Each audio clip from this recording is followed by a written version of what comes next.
Welcome back to the sweatshop. In today's video, we're going to be working on this 2001 Subaru Outback. What we're doing in today's video is we're going to be replacing the AC compressor. Along with that, I'm going to be putting this AC bracket back on. I just left it off so I wouldn't give myself some more work. We're also going to be replacing the belt because, well, it's no longer something that exists on this car. What happened to the original compressor is this guy here, the bearing, seized up, and that, of course, took a crap and ruined the compressor. Not the compressor internally, just externally. I don't know if the housing's any good, and I'm not going to take that risk. Unfortunately, we could not get a brand new compressor, so we are going to be using a used one. Now, I'm not opposed to using used. However, it is imperative that you get it checked or make sure it comes off of a working car. That being said, sometimes it is a risk that is worth it. Nonetheless, we're going to find out very soon. Of course, if you end up with a situation where you lose your radiator fans and your car starts to overheat because they're not spinning anymore, the compressor circuit, I believe, is also on a fuse that blows the fan relay or fan circuit, and that causes the fans to shut off. That's how this customer was notified that there was an issue. And of course, once he opened the hood through a video call, I was able to see that we had some serious issues with our compressor because it looked pretty gross, which I will be showing you in just a second. That being said, before we get started with today's video, do me a big favor, hit that subscribe button as well as the notification bell so you never miss one of my new videos. All right, let's open the hood up on this thing. This is our compressor, and you can see here that it doesn't look so healthy. The rubber's missing. It's also rusted the crap, which it wasn't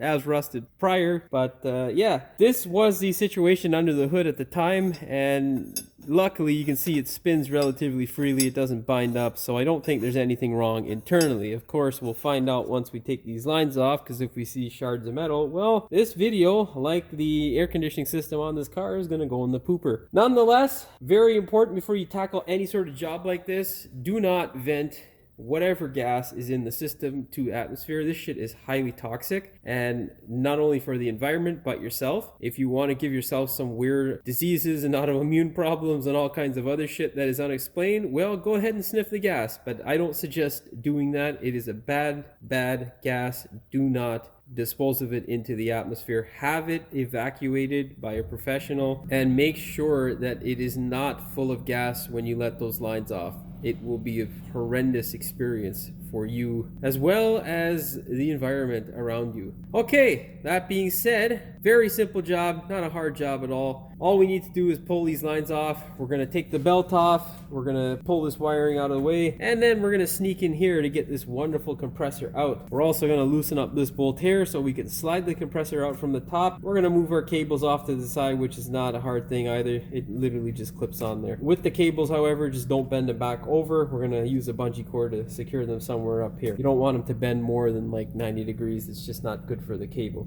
Okay, let's talk more moving. Now, even though I've had this thing evacuated, it is important to go ahead and just tap these little Schrader valves. You want to make sure that there is no pressure at all. You can hear there still is, and why that is because we ran the car to come back here from my neighbors, and with the heat that builds in the system, it will pressurize it, so be aware of that. Always crack these guys loose by hand. Reason being is sometimes, now don't usually happen on Subaru, but sometimes on certain manufacturers, these little guys can crap out or seize, and it's a pain in the ass to sometimes get them out and apart.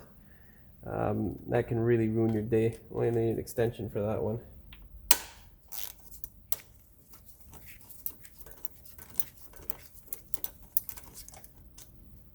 All right, pull that baby out of the way. Now let's get my bungee. We'll just hook it up to the wiper arm. That should hold it out of the way. And now we just want to wiggle these guys out slowly. All right, wonderfully. Now, full disclosure, the compressor that I have came off of a 2001 Subaru Forester. We could not find a compressor for this thing. It was a nightmare. So yeah, keep that in mind. I'm pretty sure there are rebuilders out there, but I wasn't able to find one who had one in stock. Same thing with these bolts here. You always want to crack them by hand because if you do it with a machine, they can end up seizing in the bore. Lots of crud and dirt builds up in these little crevices, and it can be a pain in the ass. So just be aware of that. Oh yeah, that's going to be fun to get to, that last little bolt there. Oh baby, we're going to need a flexi for that bottom back bolt. Okay, so this guy here you can't get dead on. You're going to have to get it with either a wrench or something. The nice thing about this thing being from Texas is that it is not completely seized up and, you know, doesn't have all kinds of salt crud waiting to make my life a wonderful joy. There we go. Now crank this guy. Let's hope this doesn't slip off. Come on, baby. Yeah. All right, now let's get a gun and we'll run that guy out.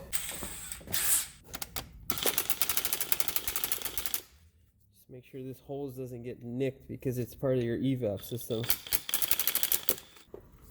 Oh, she looks loose enough. I might be able to twist it by hand. It's kind of awkward though to get your finger in there, but you can get it. Let's try firing it off again with this, nice and slowly. There we go. Let's get this guy out of there as well. And then we get that bottom one. Okay, don't be a mother. Okay, wonderful. Let's slide the bolts out.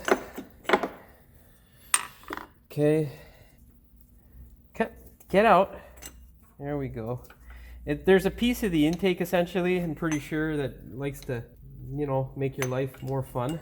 Now see, this is a Texas car, eh? And this has only been up here for 3 years. You can see the amount of rust that's building. So just imagine if this was a Rust Belt car that spent its whole life here. Yeah, it'd make my life a lot of fun. That's sarcasm, 1000% sarcasm. Now, let me reposition the camera and show you what's up. Now, there are 2 bolts left. We got this guy here and this guy here. What we need to do before we tackle those are move the wiring harness out of the way. Flat screwdriver does the trick here. That compressor's going today, but Jimmy's not in the mood to wait. We just got to get stuff done. We need another little bungee cord. Now we're just looking to get this guy out of the way. Oh, this guy has no spring at all. It's just nice and dead, that bungee cord. Okay. Now what we're gonna do is get this guy off first, then we'll get that guy and we can pull that compressor out of there.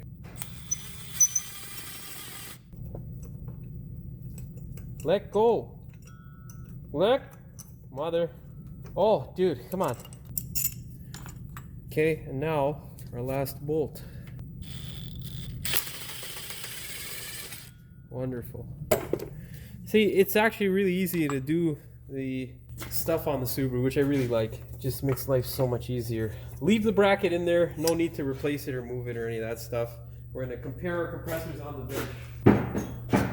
Now the clutch itself is a bit different on this compressor. Don't really care. It depends on who manufactures the clutch. This guy here was for the American market. I'm not sure where it was manufactured. Most likely Japan. But what is most important is that the compressor itself is the same. And if you look at it, you'll see it is the same. We've got the same little bolts and the connections line up in the same manner. They use the same hoses and ports. And most importantly, when I cross-reference the part numbers, these guys had the exact same part number. So don't be overly concerned.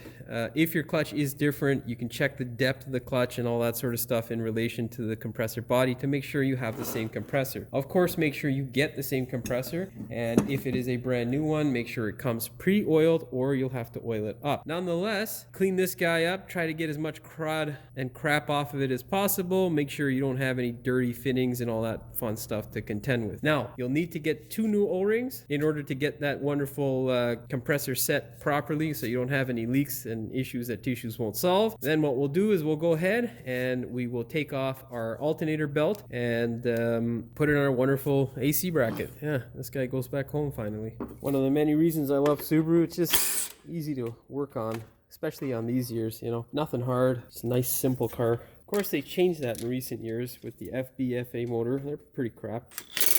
But the basics are still pretty good and easily accessible, like your alternator and all that fun stuff. Of course, it has become overly dramatic with the amount of computers and all that shit that's now used. However, not much you can really do about that, right? Now we'll throw some anti-seize on that. Oh, come back here.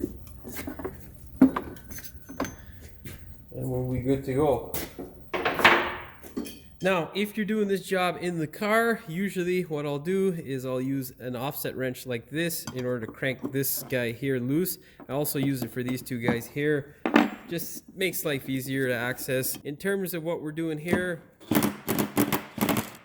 we're going to check one thing here, which is our tensioner. Of course, this thing looks in fairly good condition. The plastic here, never really a happy camper when this guy rots, so make sure you check the condition of it. Second thing you want to check for is this guy here. It sounds a little but I think that's just because it's been sitting along for the ride for the last 6 or 7 months. So not really important for us to go through all kinds of hoops. Just make sure it rotates, which it does freely. So we're gonna now lubricate it and kind of protect it with our friend here, anti-seize. I've already done this on my other tensioner screw. You just basically lob it on just a bit, and then, you know, you do the back and forth, the up and down, right? Right there. Put a little bit more on it. Yeah, look at that. Everybody's happy, right? And you just want to spread the love, basically. Spread the love. Now let's spread it some more. You know, we got some parts there that look like they're kind of, you know, not so happy. Oop, wrong way, Jimmy.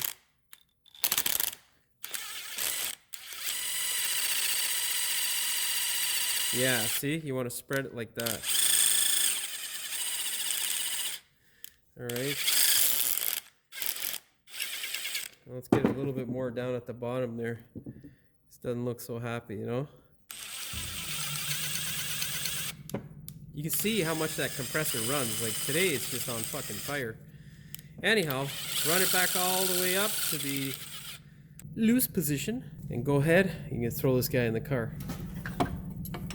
Always thread these bad boys up by hand. You never want to make the mistake and try to catch bolts with a gun. I mean, you can. It's not something that I don't do from time to time, but you don't want to make a mistake. Now, I think the torque spec for these guys is 18 foot-pounds or 25 newton meters. I usually torque them at 25 newton meters or 25 foot-pounds. I'm not 100% sure what the torque spec is for this particular model because I haven't looked it up. This is just what I always torque them to, and yeah, never have any issues. So you can take my advice. Of course, I do suggest that you look up the correct torque spec for your own car. Jimmy torque specs 25, baby. All right. And we can throw our belt in there just around the crank pulley. We'll work those two in there right now. Now, what I should have done, I'm kind of rushing this because I've got time constraints today, but what I should have done is taken a wire wheel and just ground away the rust that's on this guy here. So we're gonna do that right now.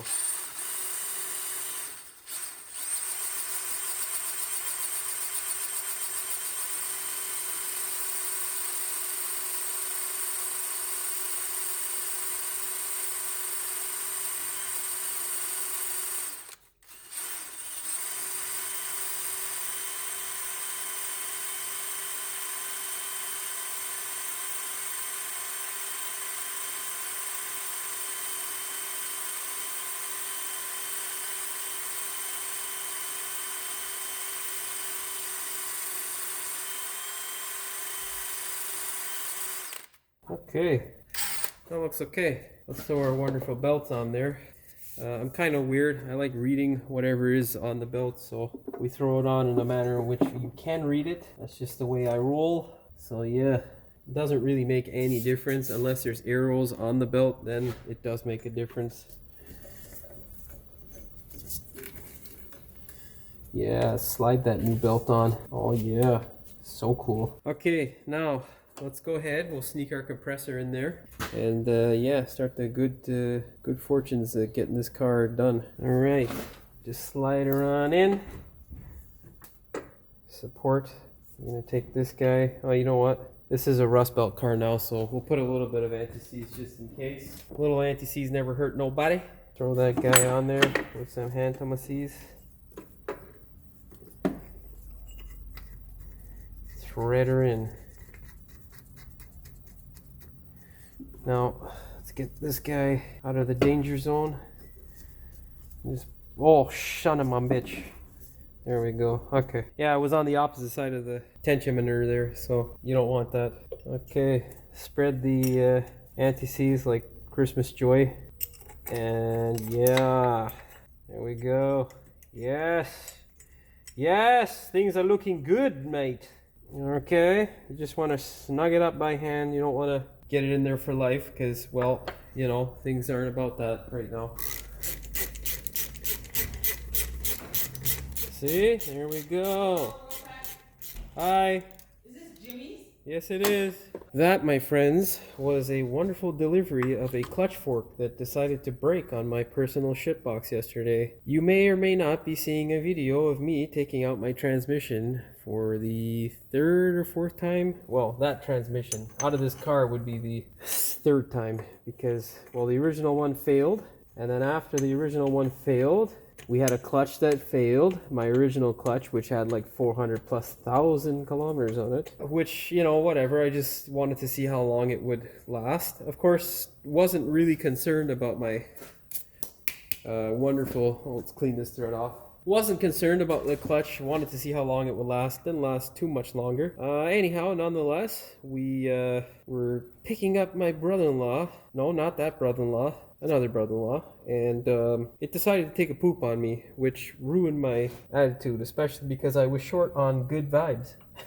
That sound like one of these new age kids. Anyhow, I was short on, you know, just good energy because I was pretty irritated after that happened. Sucks because I was tired, I didn't eat and whatever. Nonetheless, it made my life pretty irritating yesterday. Anyhow, we figured out the issue. My brother-in-law helped me and we were able to ascertain that we had a goddamn stupid fork that was busted. Yeah, all that blah blah blah that I'm gonna have to edit out of what's supposed to be a short video. God, I'm a smart cookie. So this guy here, you just want to catch it by hand, and then of course once you do, you can run it up. Be advised, it is a pain in the ass.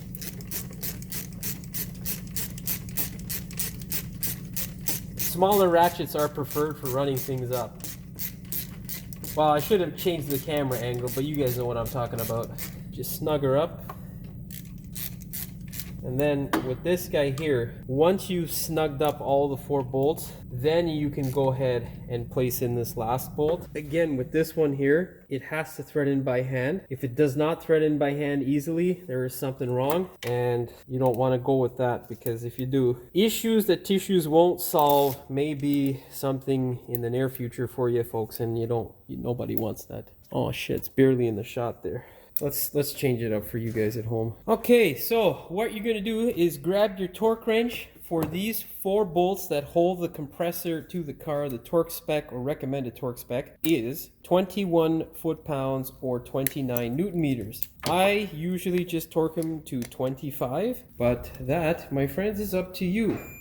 Now, whenever torquing with a swivel, you want to make sure that is a low torque, as well as this guy here, the swivel, does not want to be loaded up, meaning that it is not bent at like more than like 20+ degrees or 30 degrees.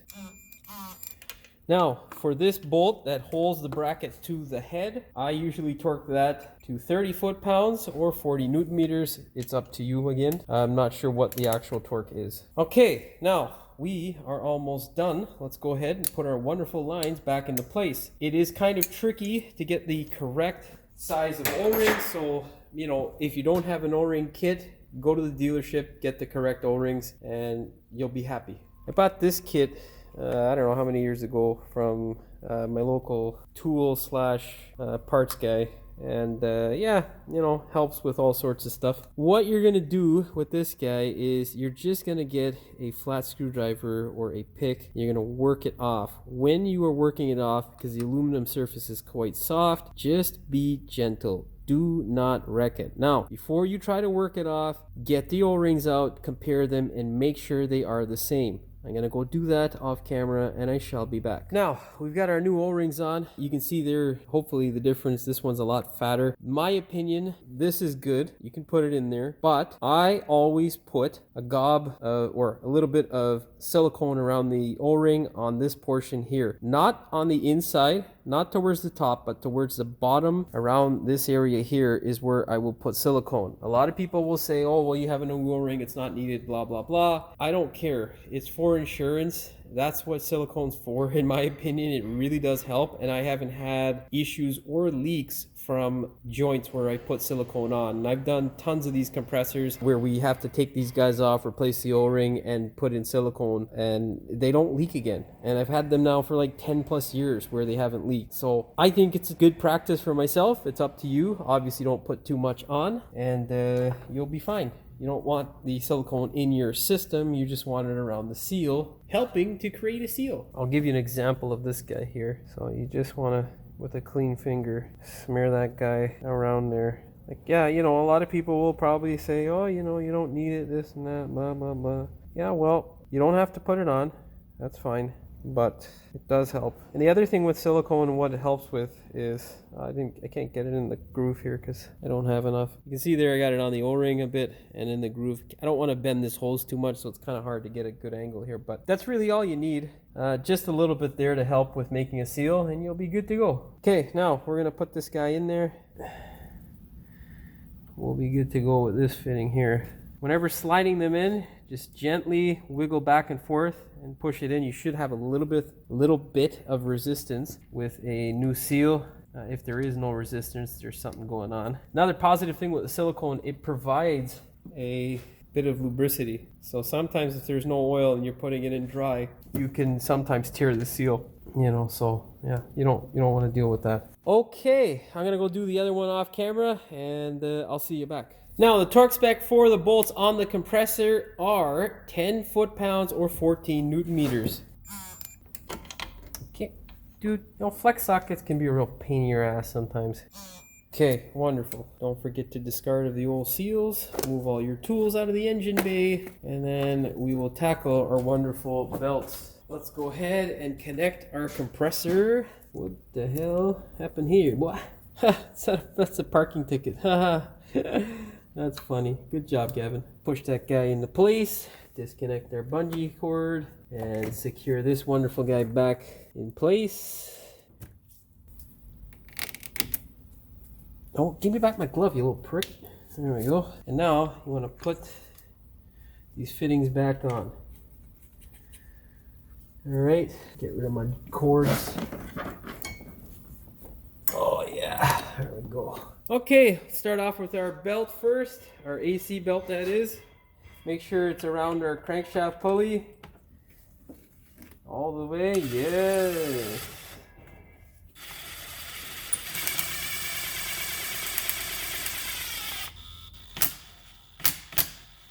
Now what we want to do is check for deflection. You don't want any more than a quarter or 5/16 of deflection, or any more than ½ inch and any less than a quarter. Just too tight and too loose. You get it? I hope you do. That's 6 mil to 13 mil. And what I like is about 8 mil. Or a little bit less, and just tighten it up with this here. Now torque specs 18 or 25 for that little nut. I'm not going to do that because it's a pain in the ass to get the torque wrench. Well, actually I can get it in this one. Generally it's a pain in the ass. Now I can get it in there, so I got to do it because I'm crackhead like that. It's one of my problems, man. I can't sleep if I know I can do it and I don't do it. It'll just drive me nuts. So let's torque it. Yes, baby. All right, yes. Now to our alternator.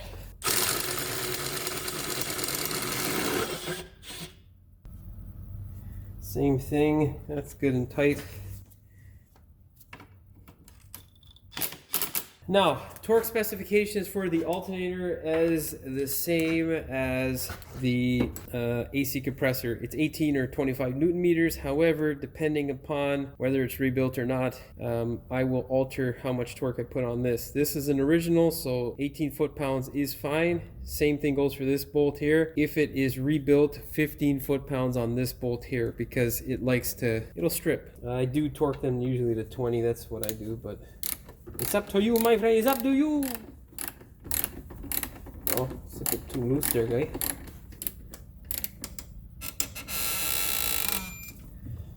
There we go. Oh yeah, we need our stupid little bracket. Yeah, that's our stupid bracket. Make sure the washer is in place properly. Okay. Now just torque that guy there. Alright, we're good to go.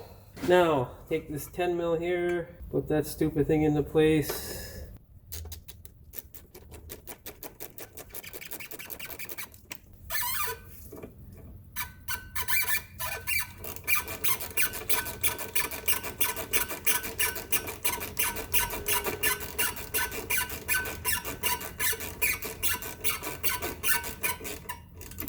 I don't know if that guy burnt off or whatnot. There's usually a plastic shroud there, but maybe my customer took it off and placed it somewhere. Now, there is a piece of ducting that goes here. Yeah, you know what? We're putting it on.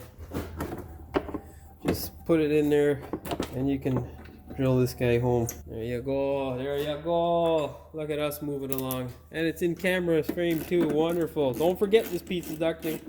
And I forgot to tell you to take it off. So obviously you'll figure that out if you're working on the car. And if you don't, maybe put the tools down, eh? Don't, yeah, just put the tools down. God damn that compressor, man. Jesus Christ. Alright, we are officially done. Well, we gotta just take this thing and get it charged up. Now, before we go ahead and charge this thing up, let's go ahead, fire it up, make sure there's no funny noises coming from our wonderful compressor.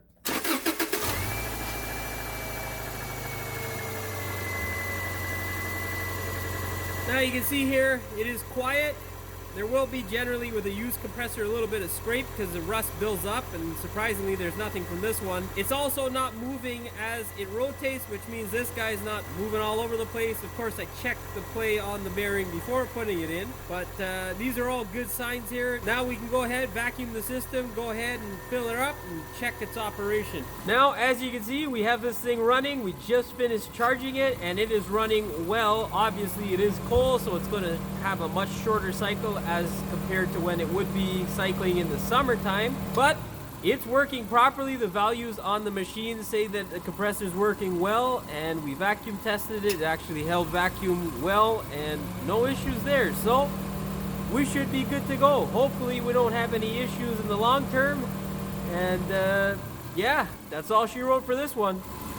And that's a thumbs up for me. Well, that's all she wrote for this video. Hopefully you found the video entertaining as well as informative. If you did, please like, share, and subscribe. Don't forget to hit the notification bell so you never miss one of my new videos. And as always, thank you for watching. We will see you in the next one. What we're going to be doing in today's video is going to be or make sure it came, you know, just the general state. I don't know what the fuck I was saying there. Where are you, you little fucker? See, there we go. Hi. Is this Jimmy's? Yes, it is. You can see there, I got it. You'll learn the hard way if you end up with issues that tissues won't solve. A little bit. Oh, god damn it. Don't hit the fucking camera with your belly, Jimmy. Damn it. About 3 inch to 1/2 inch.